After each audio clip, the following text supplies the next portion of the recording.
Hi అండి, అందరూ ఎలా ఉన్నారు, ఏం చేస్తున్నారు? ఈరోజు అయితే మా అమ్మ అలసంద వడలు చేస్తుంది. నేను మిక్సీలో వేద్దామని చెప్పి మిక్సీ కాడికి వెళ్ళే కొందికి ఆవిడకి కనిపించలేదన్నమాట. పప్పు ఎక్కడుంది అని చూస్తే కారిడార్లో కూర్చొని రోట్లో రుబ్బడం స్టార్ట్ చేస్తుంది అనమాట.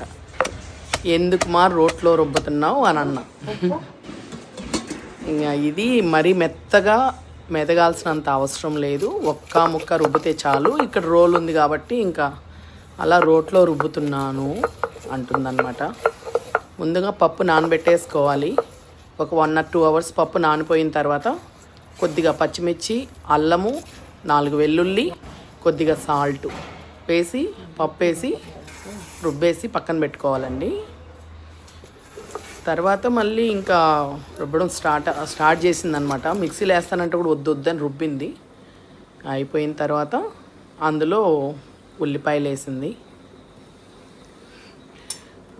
వేసిన తర్వాత మునగాకు వేస్తుందన్నమాట.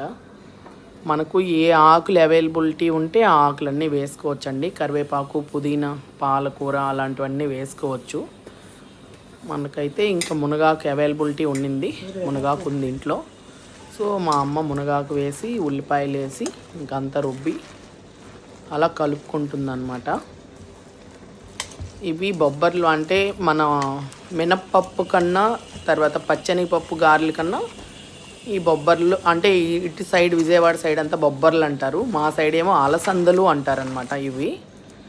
ఇది అలసంద పప్పు చాలా మంచిదండి. వాటితో పోలిస్తే ఈ పప్పు చాలా బెస్ట్. అందులో మునగాకేసి అన్నీ వేసి అలా చేస్తుందన్నమాట. మీరందరూ కూడా ఎలా ఉన్నారు, ఏం చేస్తున్నారు? నా వీడియోస్ చూస్తున్నందుకు సబ్స్క్రైబ్ చేసుకున్న వాళ్ళకి చాలా చాలా థ్యాంక్స్ అండి. అయితే చేస్తున్నారు మా అమ్మ, అదన్నమాట సంగతి. మీరందరూ కూడా ఏం చేస్తున్నారు, ఎలా ఉన్నారు కామెంట్ చేయండి. ఫైనల్గా గారెలు అయితే చేస్తుంది, అయిపోయాయి. బాయ్ అండి.